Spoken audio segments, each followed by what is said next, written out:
Hello and welcome to all of you on the platform of क्रोसा paramedical classes. बच्चों कैसे हो आप सब? आई होप आप सब बहुत बढ़िया होंगे और मन लगा कि अच्छे से आप अपनी प्रिपरेशन कर रहे होंगे। तो बच्चों स्वागत है आप सभी का अपनी एक नेक्स्ट एमसीक्यू क्लास जो एम्स सीआरई और एम्स गोरखपुर की जो वैकेंसी आ रखी है उसके रिलेटेड रहेगी। जिन भी बच्चों ने रेडियोग्राफी में बैचलर डिग्री या डिप्लोमा कर रखा है उन बच्चों के लिए ये एमसीक्यू से बहुत ज़्यादा बेनिफिशियल होने वाले। बच्चों फटाफट पहले जल्दी से जुड़िए, क्लास को शेयर कीजिए, फटाफट आ जाइए, जल्दी से क्लास को शेयर करो और बता दो आवाज आ रही है क्या? फटाफट बताओ आवाज आ रही है?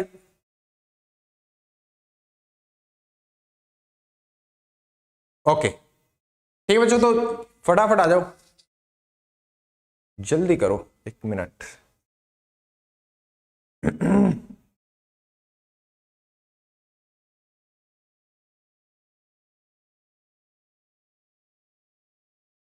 चलो ओके, गुड इवनिंग बच्चों, गुड इवनिंग। फटाफट आ जाओ, पहले क्लास को जल्दी से शेयर कीजिए ताकि जितनी ज्यादा मात्रा में फायदा उठा सको उतना उठाओ बच्चों। आपने जो भी फ्रेंड्स है जिन्होंने बैचलर डिग्री कर रखी है रेडियोग्राफी के अंदर और जो सीआरई की तैयारी कर रहा है उन सभी के साथ में इन क्लास को शेयर कीजिए। यहाँ पर आपकी बहुत अच्छी तैयारी होने वाली है बच्चों, बहुत अच्छे अच्छे लेवल के एमसीक्यूज लेके आ रहे हैं हम, जो आपके इस प्रिपरेशन के लिए बहुत ज्यादा बेनिफिशियल रहने वाली है। फटाफट आ जाओ, ठीक है। तो शुरू करते हैं आज की क्लास।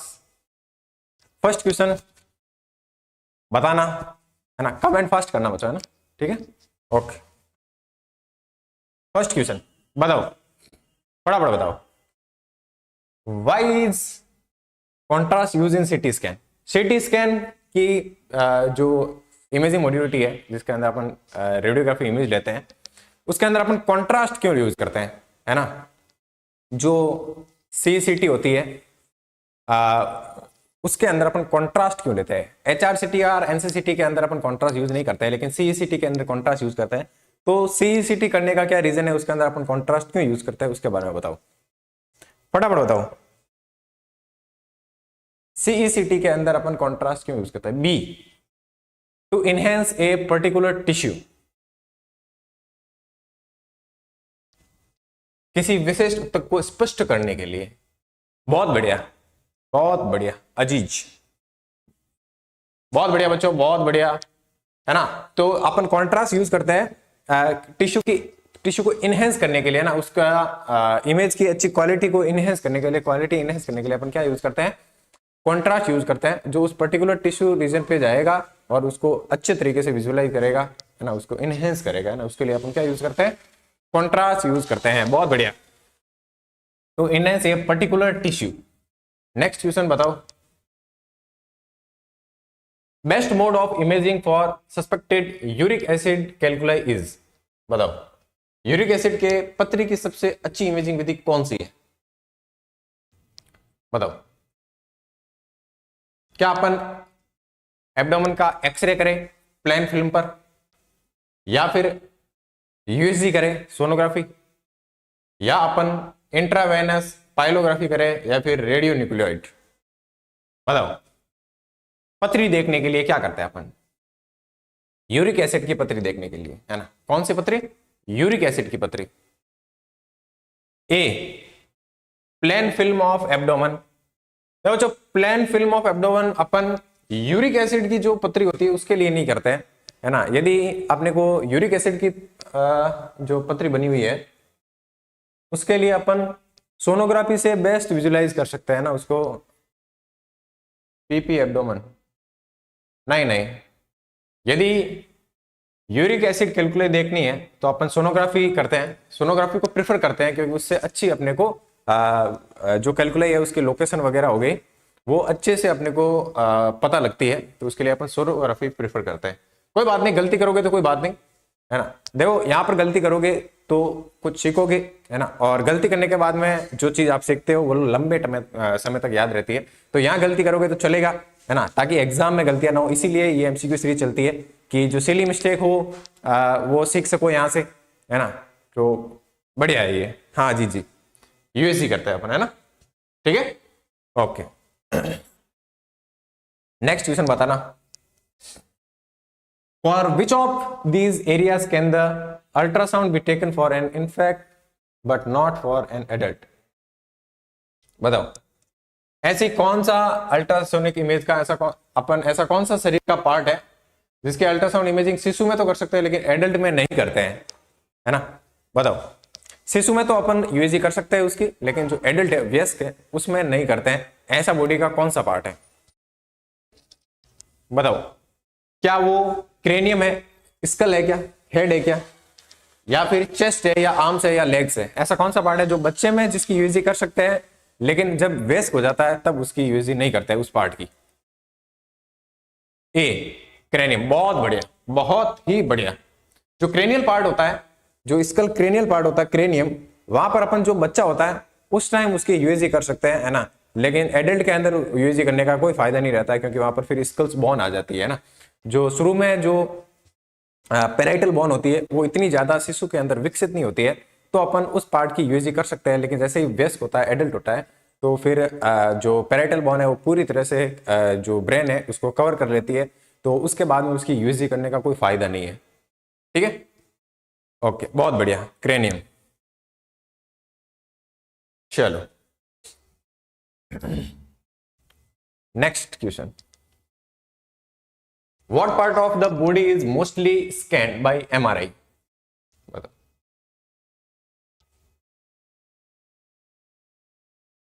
बताओ,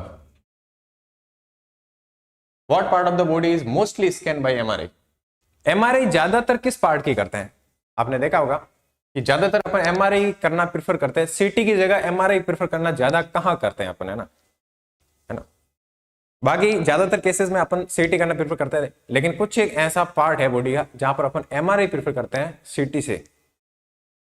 ब्रेन हो गया, हाँ हाँ, ब्रेन, बहुत बढ़िया। ब्रेन की अपन एमआरआई करना प्रेफर करते हैं, वहां पर एक एफएमआरआई होती है, फंक्शनल एमआरआई, जो ब्रेन की जो फंक्शनल जितनी भी एक्टिविटीज है उनको यदि अपने को अच्छे से एग्जामिन करना है, अच्छे से विजुलाइज करना है, तो अपन एमआरआई करते हैं। जो एफएमआरआई होती है, फंक्शनल एमआरआई, उसको अपन ब्रेन के लिए करते हैं, तो यहाँ पर ब्रेन आएगा आंसर। बहुत बढ़िया, ब्रेन के लिए अपन एमआरआई करना प्रेफर करते हैं ज्यादा, मोस्ट कॉमनली अपन एमआरआई ब्रेन के लिए करते हैं ज्यादातर केसेस के अंदर। ठीक है, बढ़िया। What makes PET and SPECT so unique when it come to nuclear image?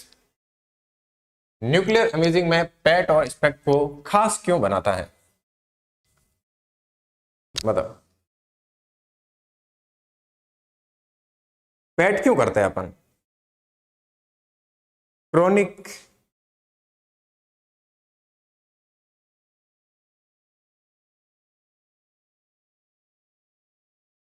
हाँ हाँ हाँ, बोल सकते हैं, बढ़िया बढ़िया। C, they show the metabolic function. देखो बच्चों, जो पेट स्कैन होती है, एक्सपेक्ट होती है, इसको अपन मेटाबॉलिक एक्टिविटीज को देखने के लिए करते हैं। यदि बॉडी के अंदर कहीं मेटाबॉलिक एक्टिविटीज सही से काम नहीं कर रही है, तो जो अपन पेट के अंदर जो न्यूक्लियोड यूज करते हैं फ्लोरीन 18, वो वहां पर इकट्ठा हो जाता है, उसका मेटाबॉलिज्म नहीं होता है, तो वहां पर कुछ डिसेबिलिटी हो या फिर वहां पर सेल्स और टिश्यू सही तरीके से फंक्शन नहीं करे, तो उस भाग में मेटाबॉलिज्म नहीं होगा उसका फ्लोरीन का, है ना? तो इसलिए अपन पेट करते हैं ना।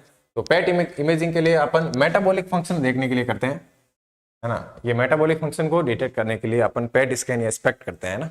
बढ़िया है, बहुत बढ़िया, बहुत बढ़िया। चलो next question, the probe use for imaging the heart is? बताओ, कौन सा प्रोब यूज करते हैं अपन? ये यूएसजी की बात कर रहा है ना, यूएसजी के अंदर प्रोब होते हैं, उनको अपन यूज करते हैं। हाँ हाँ, एफडीजी होता है, एफडीजी, फ्लोरो डी ग्लूकोज, है ना? जिस तरह से ग्लूकोज अपना मेटाबॉलिज्म करती है उसी तरह से ये करता है। लेकिन यदि कोई टिश्यू में कुछ तरह की कमी हो या फिर यहाँ पर एब्नॉर्मेलिटी हो, तो वहां पर एफडीजी का क्या होगा, मेटाबॉलिज्म नहीं होगा, तो वो उस जगह पे इकट्ठा हो जाएगा, है ना? जो पॉजिटिव इमिशन टोमोग्राफी में डिटेक्ट हो जाएगा। सी, फेज एरे प्रोब। और भी आंसर दो, और भी आंसर दो फटाफट। एक ही बच्चा आंसर दे रहा है, जल्दी से और भी दो बच्चों, सारों के आंसर आने चाहिए।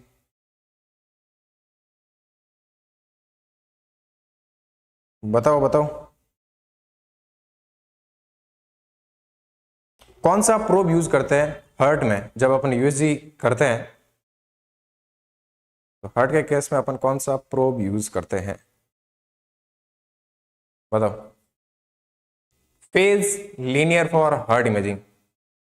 हाँ, फेज एरे होता है जो अपन जनरली यूज करते हैं, जो यूएसजी के अंदर फेज एरे यूएसजी है, उसको अपन हार्ट की इमेजिंग के लिए अपन यूज करते हैं ना। ठीक है, ध्यान रखना, सीधे क्वेश्चन है ये, फेज एरे प्रोब। बहुत बढ़िया मिस्टर अजीज, बहुत बढ़िया। कर्वीलिनियर फॉर एब्डोमेन, बढ़िया। Okay, next question, most common histopathology in head and neck cranioma is, sorry carcinoma. Head और नेक कैंसर में सबसे आम हिस्टोपैथोलॉजी कौन सी है?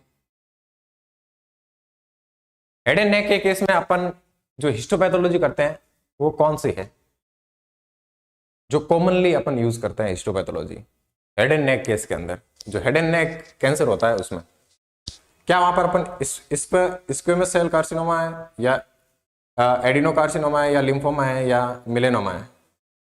बताओ।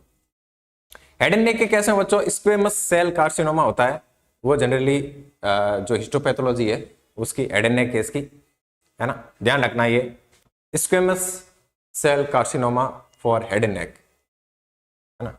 हेड एंड नेक की जो हिस्टोपैथोलॉजी है उसको अपन बोलते हैं स्क्वेमस सेल कार्सिनोमा। ठीक है, next, half life of cobalt 60, जो रेडियो एक्टिव होता है कोबाल्ट 60, उसकी हाफ लाइफ कितनी है? रेडियो एक्टिव की हाफ लाइफ ये किसका बताया आप?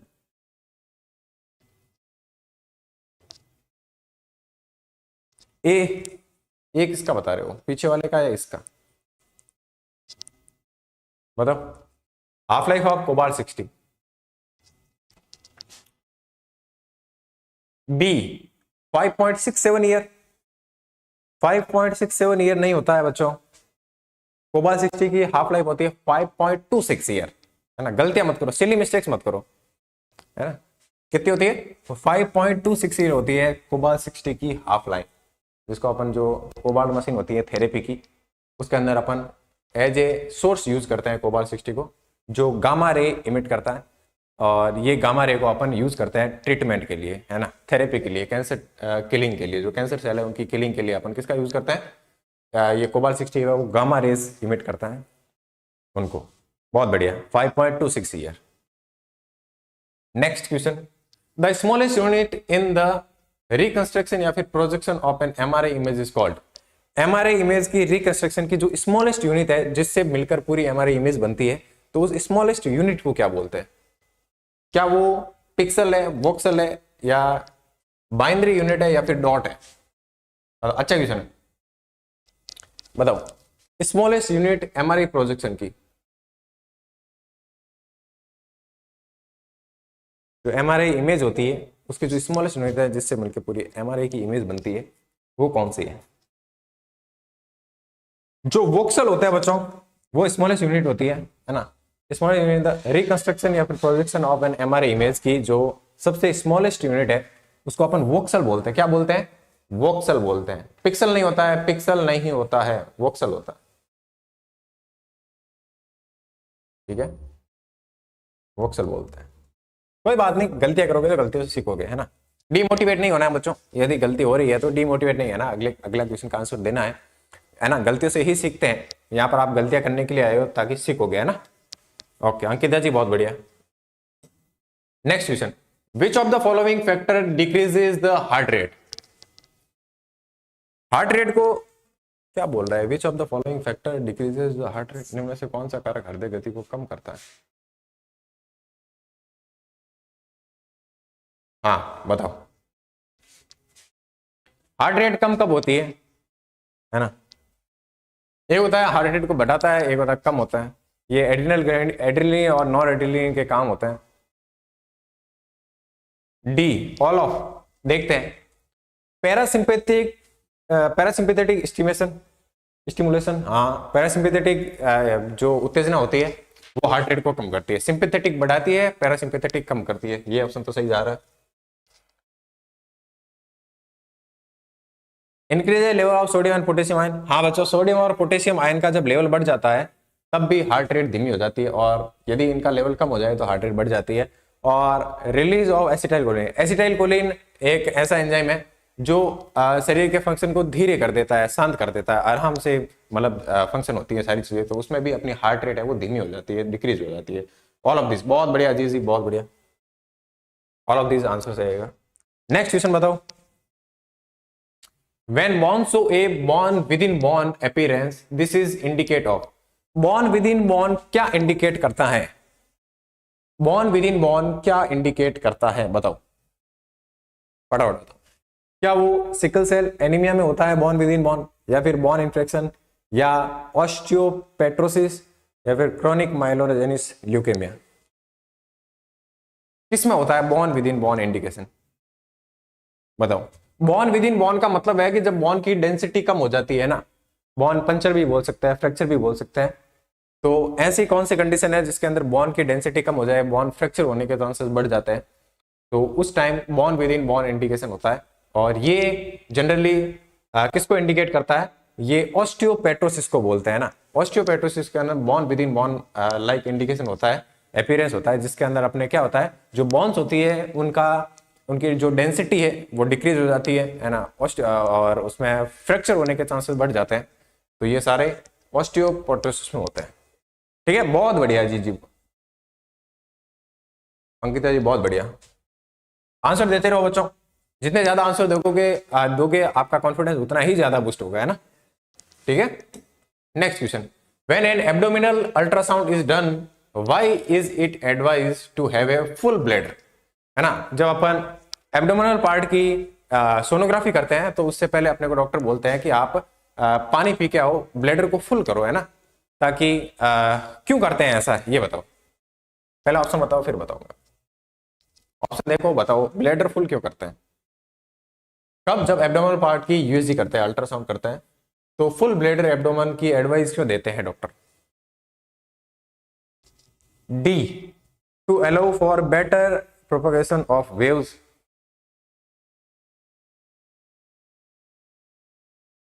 प्रोपगेशन ऑफ वेव्स, ठीक है, और बताओ। डी, और बताओ। टू बेटर प्रोपगेशन, ठीक है, और किसी का आंसर है बताओ।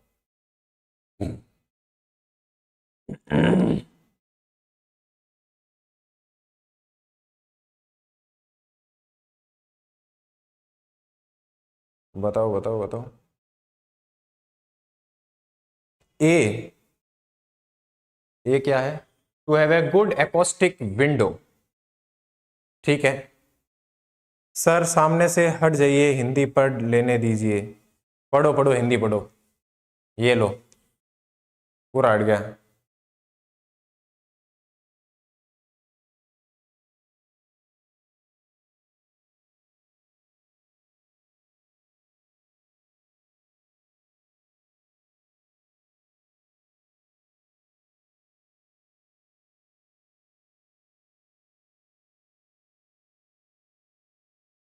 ए लग रहा है, कंफ्यूजन है सर। कोई बात नहीं, कंफ्यूज यहां हो जाओ, कोई बात नहीं, ये हो सकता है। देखते हैं क्या है। जो एब्डोमिनल पार्ट की यदि अपन अल्ट्रासाउंड करते हैं तो ये एडवाइस इसलिए देते हैं फुल ब्लैडर की, क्योंकि जो वेव है, वेव का ट्रांसमिशन, जो फ्लूइड है, यूरिनरी फ्लूइड है, यूरिन है, उसके अंदर वेव का ट्रांसमिशन इजी हो जाए, ताकि अपन जो एब्डोमिनल पार्ट के जो ऑर्गन है, जैसे कि अपन बात कर सकते हैं ओवरी हो गया, है ना, प्रोस्टेट हो गया, इनका अच्छे से एग्जामिन करने के लिए ये सही तरीके से दिखे, इसलिए जो साउंड वेव है वो इजीली ट्रांसमिट करते हैं ना, जो यूरिन फ्लूइड है वो उसको ट्रांसमिट इजीली करता है, तो उसलिए अपन यूज करते हैं। और इस प्रोसेस को अपन बोलते हैं एकॉस्टिक विंडो। क्या बोलते हैं? एकॉस्टिक विंडो, मतलब जो साउंड वेव है उसका प्रोपागेशन, उसका ट्रांसमिशन इजीली हो फ्लूइड से, ताकि जो पेल्विक रीजन के जो ऑर्गन है उनको अपन अच्छे से देख सके, विजुअलाइज कर सके, तो इसलिए अपन फुल ब्लैडर की कंडीशन रखते हैं। तो ये फर्स्ट ऑप्शन ही जा रहा है, to have a good acoustic window, है ना। या गुड एकॉस्टिक विंडो, ताकि साउंड वे है वो अपना प्रोपगेशन, वो अपना ट्रांसमिशन इजीली कर सके। ठीक है, ओके, अच्छा क्वेश्चन था, कोई बात नहीं, कंफ्यूज हो रहे तो सीखोगे, यहां से सीखने आए हैं, सीख के जाना है अपने को, है ना, डिमोटिवेट नहीं होना है। चलो, in order to visualize the flow of blood in the renal arteries what process is done with CT. CT के साथ में अपन क्या करते हैं ताकि जो रीनल पार्ट है उसकी आर्टरीज को अच्छे से देख सके, है ना, रीनल आर्टरीज, जो किडनी की आर्टरीज है, किडनी की धमनियां है, उनको, उनके अंदर जो ब्लड का फ्लो है उसको अच्छे से विजुअलाइज करने के लिए अपन सिटी के साथ में क्या करते हैं, क्या सिटी के साथ में एंजियोप्लास्टी करते हैं, एंजियोग्राफी करते हैं, या सिंपल सिटी करते हैं, या सिटी कार्डियोलॉजी करते हैं? बी, बहुत बढ़िया, जो सिटी के साथ में अपन एंजियोग्राफी करते हैं ताकि आर्टरीज के ब्लड फ्लो को अपन इजीली देख सके। कौन सी आर्टरीज? रीनल की आर्टरी, जो किडनी की आर्टरीज है, किडनी में धमनियां है, उनके अंदर यदि अपने को ब्लड का फ्लो करना है तो क्या है, सिटी, हाँ सिटी एंजियोग्राफी करते हैं अपन। ठीक है, एंजियोप्लास्टी नहीं करते हैं, एंजियोप्लास्टी नहीं करते हैं, एंजियोग्राफी करते हैं। कार्डियोलॉजी ये हार्ट के लिए है, सिंपल सिटी अपन कर सकते हैं लेकिन ब्लड फ्लो को उसमें अपन डिटेक्ट नहीं कर पाएंगे। तो यदि ब्लड फ्लो देखना है रीनल आर्टरीज का तो सिटी एंजियोग्राफी करते हैं। ठीक है, बढ़िया, ओके, आदित्य, बढ़िया, बहुत बढ़िया, रेडियोलॉजी विथ आलिया अब्दुल्ला, बहुत बढ़िया, ओके, नेक्स्ट क्वेश्चन का आंसर बताओ।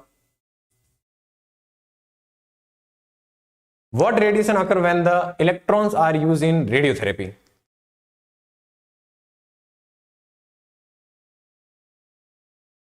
जब अपन इलेक्ट्रॉन यूज करते हैं रेडियोथेरेपी में तो उस टाइम कौन सी विकिरण या रेडिएशन पैदा होती है? ये अपन बात कर सकते हैं लिनेक की, गामा रेज, जी गामा रेज, रेडिएशन बताओ, गामा रेज नहीं, गामा रेज बनती है रेडियो एक्टिव सोर्स से, जैसे कोबाल्ट 60 हो गया, उसके डीके प्रोसेस होता है तो उससे गामा रेज बनती है। अपन इलेक्ट्रॉन का यूज कर रहे हैं रेडियोथेरेपी के अंदर, तो इलेक्ट्रॉन का यूज कहां करते हैं रेडियोथेरेपी के अंदर? जो लिनेक होती है, लिनेक के अंदर अपन यूज करते हैं, लीनियर एक्सीलरेटर होता है उसके अंदर यूज करते हैं। और जब इलेक्ट्रॉन को, जो एक्सीलरेटिंग बीम गन होती है, वहां से बीम गन से जब इलेक्ट्रॉन निकलते हैं और जब एक्सीलरेटिंग ट्यूब से एक्सीलरेट होकर जैसे टारगेट मटेरियल पर टकराते हैं तो वहां से एक्सरे प्रोड्यूस होते हैं ना, वहां से बर्म स्टिलिंग एक्सरे का प्रोडक्शन होता है, जो एक अलग अलग एनर्जी के एक्सरेज बनते हैं जिसको अपन बर्म स्टिलिंग प्रोडक्शन बोलेंगे। सी लॉक करो, सी, बहुत बढ़िया, है ना। तो ये इलेक्ट्रॉन का यूज करके जो थेरेपी करते हैं जिसके अंदर इलेक्ट्रॉनिक चीजें होती है, ऐसे थेरेपी की मशीन कोबाल्ट 60 भी है ना। तो यदि यहाँ पर ये थेरेपी का कोबाल्ट 60 बोलता तो गामा रेज आती है ना, लेकिन यहाँ पर इलेक्ट्रॉन से, इलेक्ट्रॉन के बेसिस में बात कर रखी है, तो इलेक्ट्रॉन अपन यूज करते हैं लिनेक के अंदर। और यहाँ पर अपन एक इलेक्ट्रॉन से भी अपन ट्रीट कर सकते हैं, सुपरफिशियल जो भी ट्यूमर होता है उसको इलेक्ट्रॉन से ट्रीट करते हैं, लेकिन जो डीप ट्यूमर होता है उनको अपन वहां पर एक टारगेट मटेरियल भी होता है जिसके ऊपर जब इलेक्ट्रॉन स्ट्राइक करते हैं तो बर्म स्टिलिंग प्रोडक्शन से एक्सेस बनते हैं और फिर उन एक्सेस से अपन थेरेपी देते हैं पेशेंट को।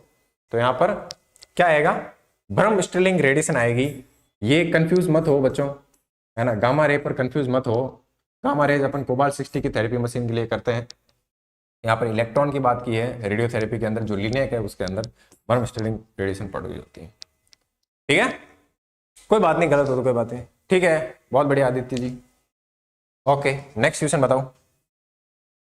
Electronic portal imaging device EPID in radiotherapy is use for.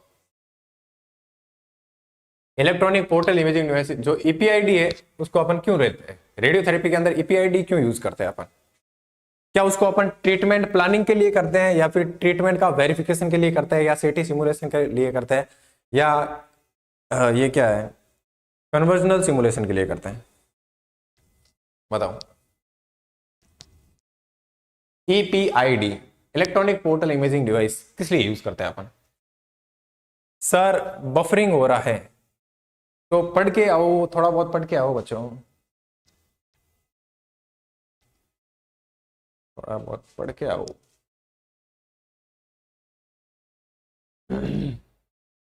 बताओ बताओ। बी लग रहा है क्या? ट्रीटमेंट वेरिफिकेशन के लिए। ओके, और कोई आंसर दो। और भी आंसर दो बच्चों। ईपीआईडी रेडियोथेरेपी के अंदर अपन क्यों यूज करते हैं? चलो, तो जो ईपीआईडी होता है, बी, अंजू जी बी, बहुत बढ़िया। देखते हैं क्या होता है। जो ईपीआईडी है, इलेक्ट्रॉनिक पोर्टल इमेजिंग, ये अपन किसी पेशेंट की थेरेपी हो गई है तो उस थेरेपी के बाद में अपन उसका वेरिफिकेशन करते हैं, जो ट्रीटमेंट का वेरिफिकेशन करते हैं उसके लिए अपन ईपीआईडी यूज करते हैं। जो इलेक्ट्रॉनिक पोर्टल इमेजिंग डिवाइस है उसको अपन थेरेपी के जो ट्रीटमेंट है उसका वेरिफिकेशन करने के लिए करते हैं, है ना। तो ये ट्रीटमेंट प्लानिंग के लिए नहीं करते हैं अपन, वेरिफिकेशन के लिए करते हैं ईपीआईडी। ठीक है, बहुत बढ़िया। Next question, what property of sound wave act like the principle of ultrasound? ये लो, हिंदी का भी देख लो।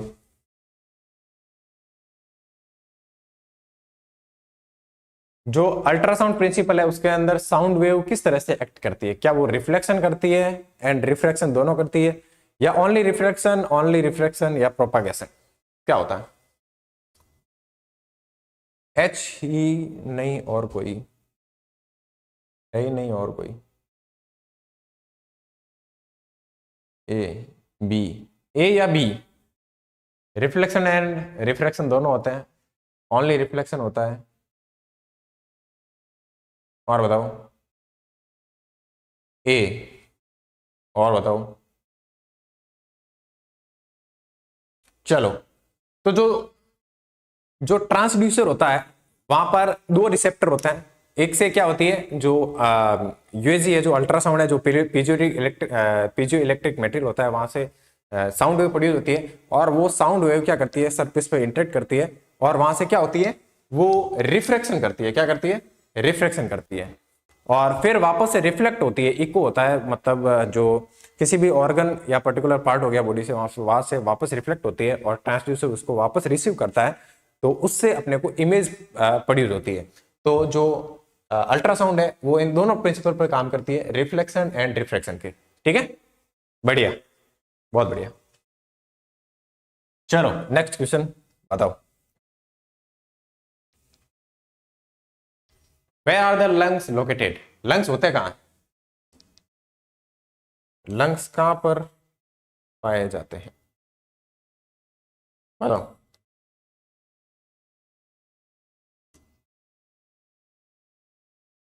बताओ बताओ, फटाफट बताओ, लंग्स कहां होते हैं?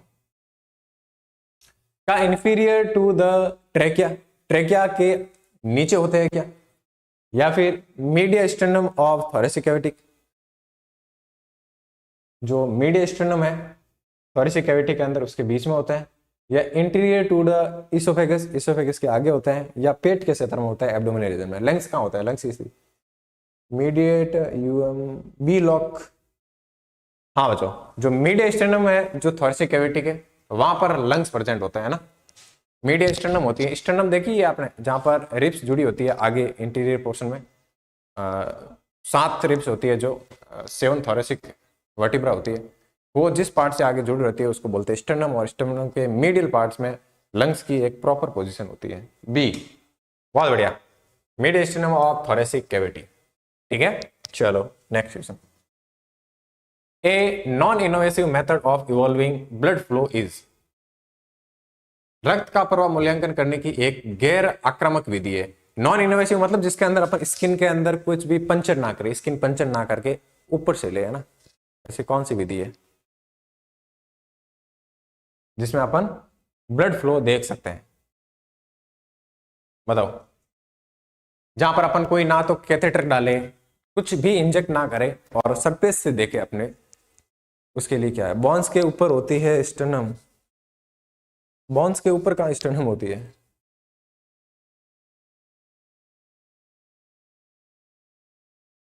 जो थोरेसिक वर्टिब्रा जो आगे वाले पोर्शन पर जहां जुड़ती है उसको स्टर्नम बोलता है। ए डॉपलर। हाँ बच्चों, जो कलर डॉपलर होता है वो अपन ब्लड फ्लो के लिए देखते हैं, और ये एक नॉन इनोवेसिव प्रोसेस है। कौन सा इनोवेसिव मेथड है? नॉन इनोवेसिव मेथड है। बाकी अपन वेनोग्राफी, एंजियोग्राफी, कार्डियक, जो वेनोग्राफी एंजियोग्राफी, इनसे भी अपन ब्लड फ्लो देखते हैं, लेकिन ये नॉन इनोवेसिव मेथड नहीं है, ये इनोवेसिव मेथड है। लेकिन जो कलर डॉपलर है ये नॉन इनोवेसिव मेथड है, इसमें अपने स्किन पंचर नहीं करते, स्किन से कुछ अंदर नहीं डालते, सरफेस से ही अपन क्या करते हैं, एग्जामिन करते हैं।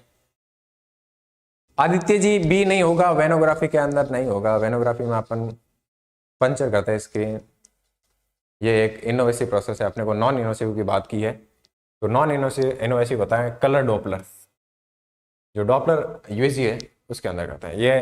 ये क्या करता है, फ्लूइड की डायरेक्शन और ब्लड फ्लो दोनों को, उसकी ब्लड के फ्लो की वेलोसिटी और डायरेक्शन दोनों बताता है। ठीक है, next question, the maximum volume of air contain in the lung by a full force inhalation is called, है ना। अपन पूरी सांस ऐसे पूरा जोर लगाकर सांस अंदर ले ले, तो उसके बाद में जो लंग्स के अंदर जो हवा है उसको वॉल्यूम को क्या बोलते हैं। पूर्ण मजबूत श्वास लेने पर फेफड़ों में समा सकने वाली अधिकतम वायु मात्रा क्या कहलाती है? क्या वो टाइडल वॉल्यूम कहलाता है, वाइटल कैपेसिटी कहलाती है, वेंटिलेशन रेट या टोटल लंग कैपेसिटी? देखो बच्चों कंफ्यूज मत होना, टाइडल वॉल्यूम होता है जो अपन लंग से ऐसा वॉल्यूम या ऐसी एयर का इतना वॉल्यूम जिसको अपन लंग से बाहर नहीं निकाल सकते, मतलब वो लंग में एनी टाइम रहेगी, जो 700 ml के आसपास होता है टाइडल वॉल्यूम। ये तो बोल रहा है कि फोर्स इनहेलेशन करने के बाद में उसको क्या बोलते हैं, वाइटल कैपेसिटी, वेंटिलेशन रेट तो नहीं होगी, वेंटिलेशन रेट तो नहीं होगी, टोटल लंग कैपेसिटी। देखो जो इनमें कंफ्यूज मत होना, वाइटल कैपेसिटी और टोटल लंग कैपेसिटी में कंफ्यूज मत होना।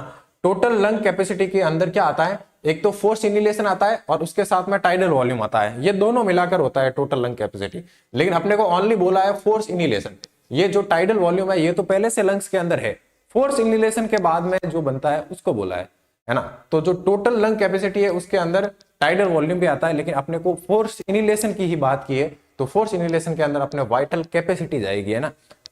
यहां पर क्या आंसर जाएगा, वाइटल कैपेसिटी का आंसर जाएगा।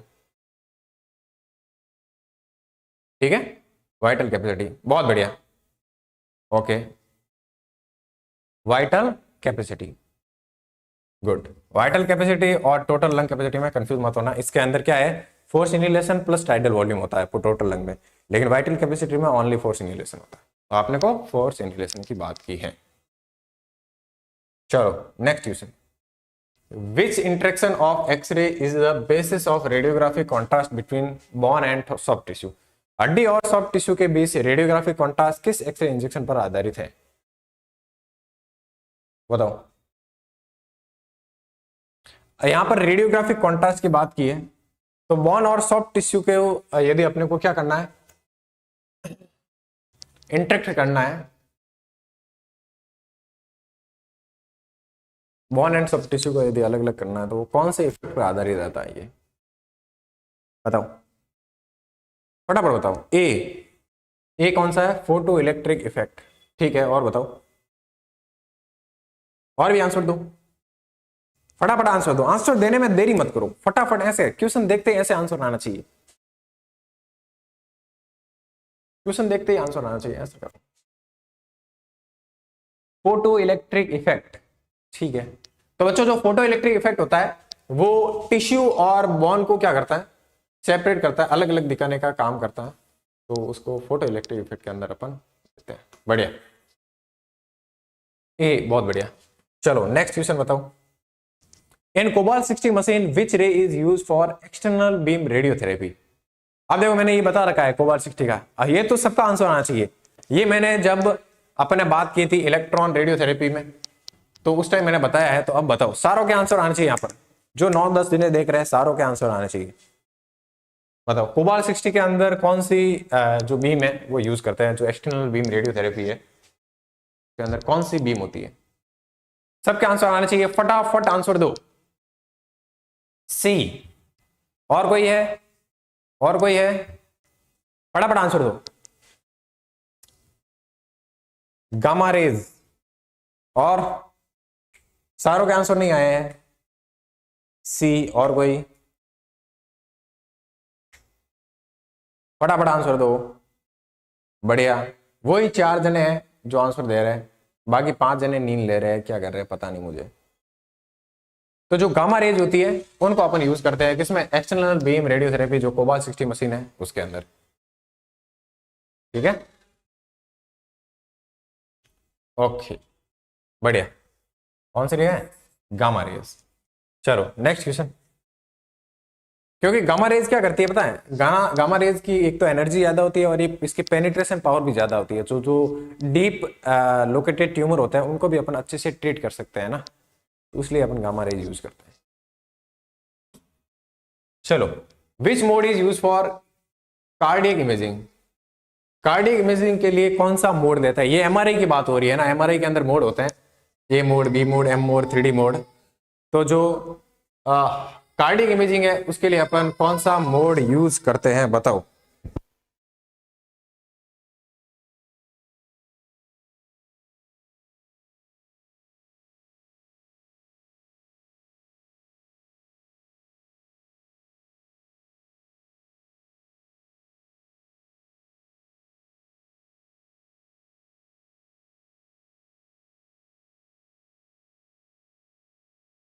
बताओ, कार्डियक इमेजिंग के लिए अपन कौन सा मोड यूज करते हैं? एमआरआई की बात हो रही है। नहीं, अल्ट्रासाउंड में होते हैं, not MRI. Time motion mode, M mode, it's called motion mode. हाँ हाँ, मोशन मोड होता है।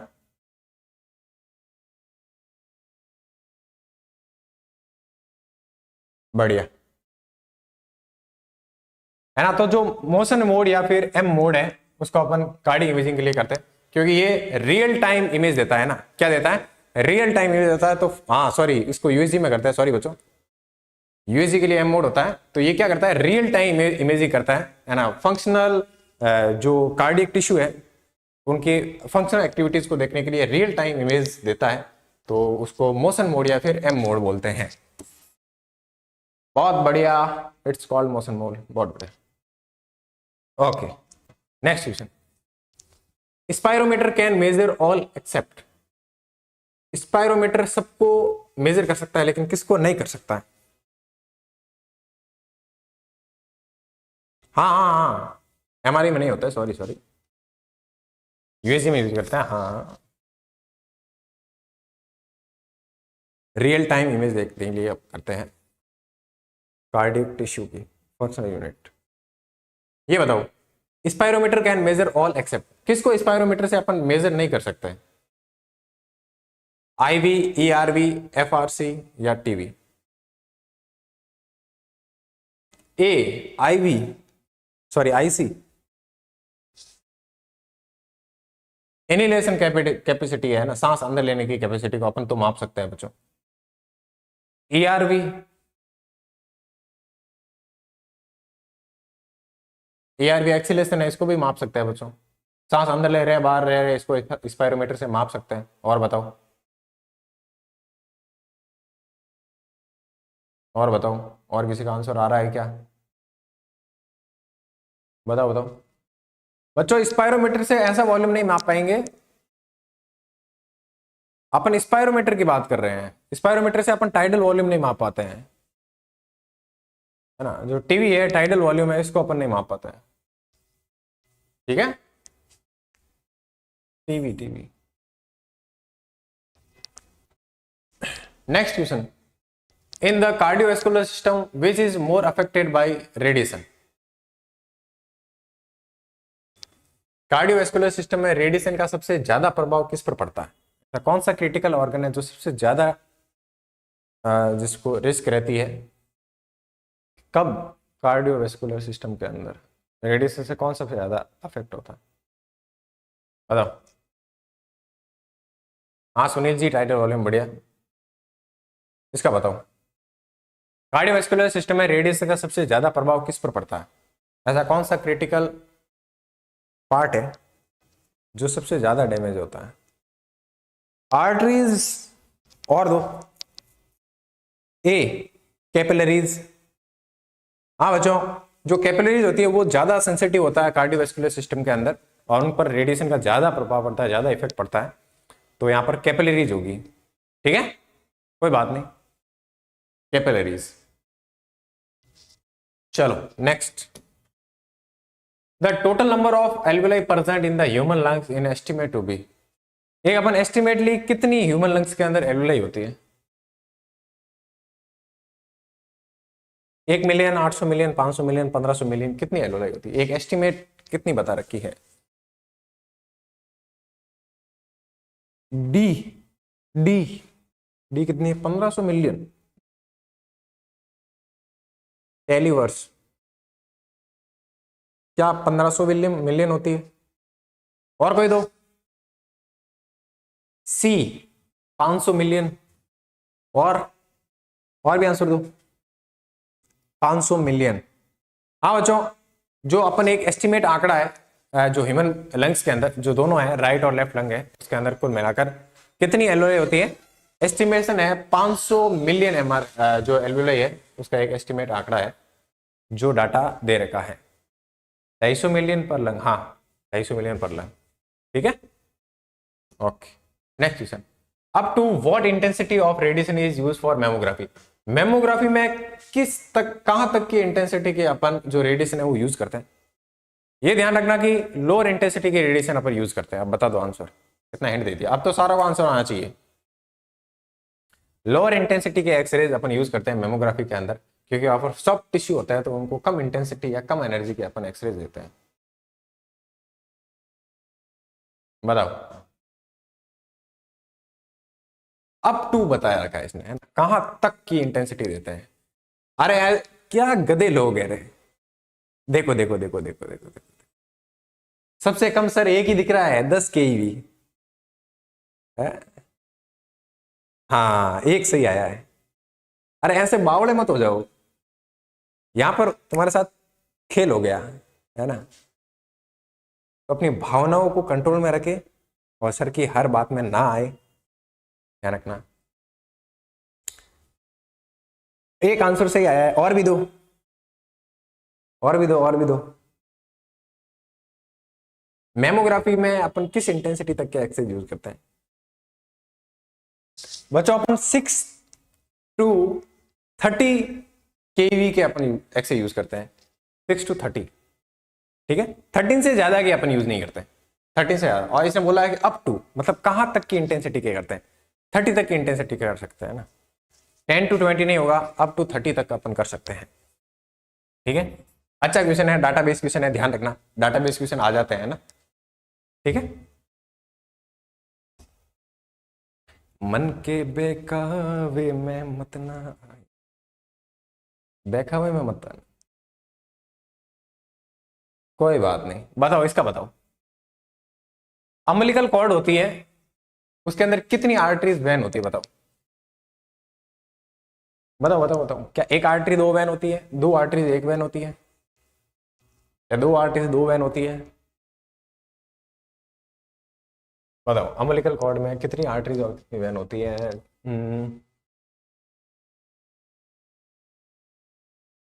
ओके बताओ।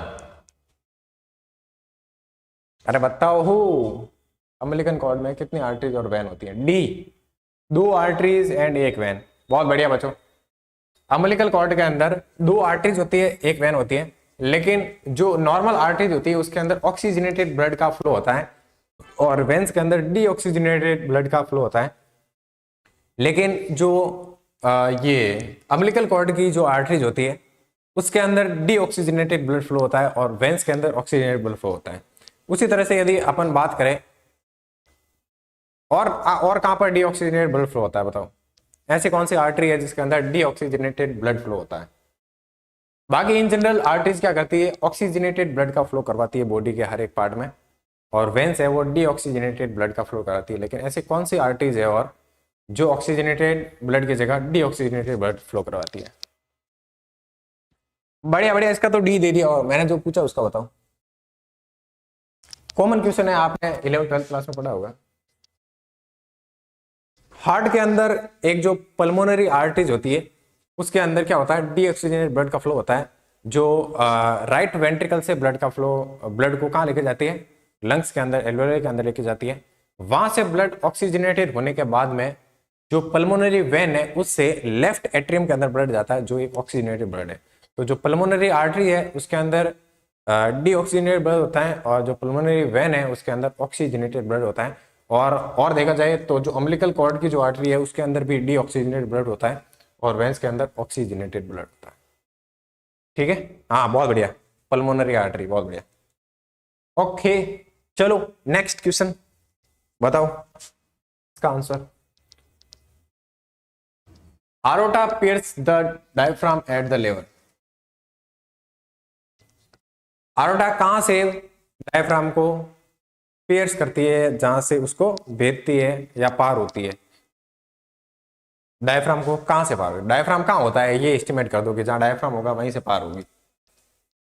डायफ्राम किस पार्ट पे होता है आप ये कॉमन सेंस का क्वेश्चन है, उससे भी बता सकते हैं। यदि आप थोड़ा सा कॉमन सेंस लगाओ, ऑप्शन देखो, क्या वो थोरेसिक 8 से होता है या T12 वर्टिब्रा से होता है या T10 से होता है या सर्वाइकल 6 से होता है, बता दो। डायफ्राम कहां होता है उस हिसाब से एस्टिमेशन लगा दो। T8 थोरेसिक 8 पर डायफ्राम होता है क्या? डायफ्राम आपने देखा होगा रिब्स के सबसे निचले पोर्शन पे होता है, उसके बाद में एब्डोमेन शुरू हो जाता है, तो वहां पर कौन सी वर्टिब्रा आएगी बच्चों? जो T12 वर्टिब्रा है, हाँ बढ़िया बढ़िया, टेलीवर्स T12। जो थोरेसिक 12 वर्टिब्रा है वहां पर डायफ्राम को जो पियर्स करती है कौन? आरोटा। जो महाधमनी है वो T12 की जगह क्या करती है? पियर्स करती है। बढ़िया, चलो। द डिटेक्टर ऑफ पेट, पेट का डिटेक्टर किसके बना होता है बताओ? पेट का डिटेक्टर किसका बना होता है बताओ? पेट का डिटेक्टर, डिटेक्टर ऑफ पेट किसका बना होता है? क्या वो सिल्वर का बना होता है, गैडोलिनियम का, टंगस्टन का या लेड का? पेट का डिटेक्टर, अरे बताओ बताओ, पेट का डिटेक्टर किसका बना होता है बच्चों? जो पेट स्कैन है उसके अंदर जो डिटेक्टर होता है वो लेड का बना होता है। किसका बना होता है? लेड। जो लेड है, इस लेड मटेरियल का क्या बना होता है? डिटेक्टर बना होता है। ये नहीं होगा, सिल्वर का थोड़ी होता है, सिल्वर नहीं होता, लेड होता है। बहुत बढ़िया, लेड। बी नहीं है, गैडोलियम नहीं है, लेड है। ठीक है, तो लेड अपन यूज करते हैं as a detector in PET scan. Thank you बच्चों, आज की क्लास में अपने इतने ही एमसीक्यू थे। आई होप आपको ये एमसीक्यू सीरीज पसंद आई होगी। इसके अंदर अपन ने वैरायटी ऑफ क्वेश्चन किए हैं, जिसके अंदर एना, फिजियो, थेरेपी और रेडियोग्राफी के सारे क्वेश्चन मिला के लेके आया हूँ, है ना। तो अपने ये जो एमसीक्यू सीरीज है ये एग्जाम के एंड तक चलेगी, और अपन हर क्वेश्चन के हर एमसीक्यू क्लास के अंदर आज अपन ने लगभग 30 क्वेश्चन के आसपास किए होंगे। तो इसी तरह से आप एग्जाम तक इस एमसीक्यू सीरीज को फॉलो करते हो तो आप वैरायटी ऑफ क्वेश्चन आप देख लोगे, तो उससे आपको आइडिया लग जाएगा कि किस टॉपिक से किस तरीके के क्वेश्चन बन सकते हैं। क्योंकि जो ये एमसीक्यू सीरीज है इससे आपको एक तो ये भी पता लगेगा कि आपको पढ़ना किस तरीके से है ना। एकदम आपने सिलेबस ले लिया और बस पढ़ रहे हो, पता ही नहीं है कहाँ से क्वेश्चन बनते हैं, किस तरीके के क्वेश्चन बनते हैं। यदि ये एमसीक्यू सीरीज फॉलो करोगे आप शाम को, तो अगले दिन आपको पता रहेगा कि कौन कौन से टॉपिक से ज्यादातर क्वेश्चन बनते हैं और किस टाइप की वेराइटी के क्वेश्चन बनने के चांसेस रहते हैं, ताकि आप एक अच्छे तरीके से प्रिपरेशन कर सको, है ना। तो वो एक स्मार्ट स्टडी के अंदर आता है, और स्मार्ट स्टडी है जो किसी भी कॉम्पिटिटिव एग्जाम को यदि आपको क्लियर करना है तो बहुत ज्यादा जरूरी होती है बच्चों। ठीक है सर, क्लास का टाइमिंग बता दीजिए। अपनी क्लास हमेशा शाम को 8:15 बजे रहती है बच्चों। यहाँ पर इसी चैनल पर जो किरोसा पैरामेडिकल क्लासेज है, इसके ऊपर आपकी इंग्लिश की भी क्लासेज होती है, आपके जीके की भी क्लासेज होती है। जो नेक्स्ट क्लास है वो आपके जीके की रहेगी, है ना। तो जो general knowledge, computer, math, English, इन सारी क्लासेज होती है। तो आप जो किरोसा पैरामेडिकल क्लासेज है उसका जो यूट्यूब चैनल है उसको आप सब्सक्राइब करके रखो, बेल आइकन को प्रेस करके रखो, ताकि जो भी क्लासेस होगी उसका आपके नोटिफिकेशन आ जाएगा, ताकि आपको बहुत ज़्यादा बेनिफिट होगा, है ना। तो सारी क्लासेस चल रही है अपने, जो भी बच्चे रेडियोग्राफी, लैब टेक्नीशियन इनकी प्रिपरेशन कर रहा है उन बच्चों के लिए बहुत ज़्यादा बेनिफिट है ना। तो आप फॉलो करना है इन एमसीक्यू सीरीज को जब तक सीआरई का एग्जाम होगा। तथा यदि अपन हर क्लास में 30 क्वेश्चन करें तो आज एक महीने के अंदर अपन कुछ 900 क्वेश्चन के आसपास करने वाले हैं। तो इससे आपको बहुत अच्छा फायदा होगा। आपको जब एग्जाम में जाओगे तो आपको यहाँ से 70 to 80% ऐसे क्वेश्चन है जो आपको वहां पर सीधे एग्जाम में देखने को मिलेंगे। तो इससे बड़ी बात तो क्या ही होगी। ठीक है बच्चों, तो आप है ना जब अपने 8:15 बजे क्लास होती है तो आप अपने जो भी बैचमेट है, जो भी अपने आपके दोस्त हैं जो एग्जाम की तैयारी कर रहे हैं, जिन्होंने डिग्री या डिप्लोमा कर रखा है, तो उनको आप शेयर कीजिए, उनको बताइए कि एमसीक्यू क्लासेस चल रही है जो आपके लिए बहुत ज़्यादा बेनिफिशियल होने वाली है। ठीक है बच्चों, तो मिलते हैं इसी तरह से अगली क्लास में, तब तक के लिए धन्यवाद।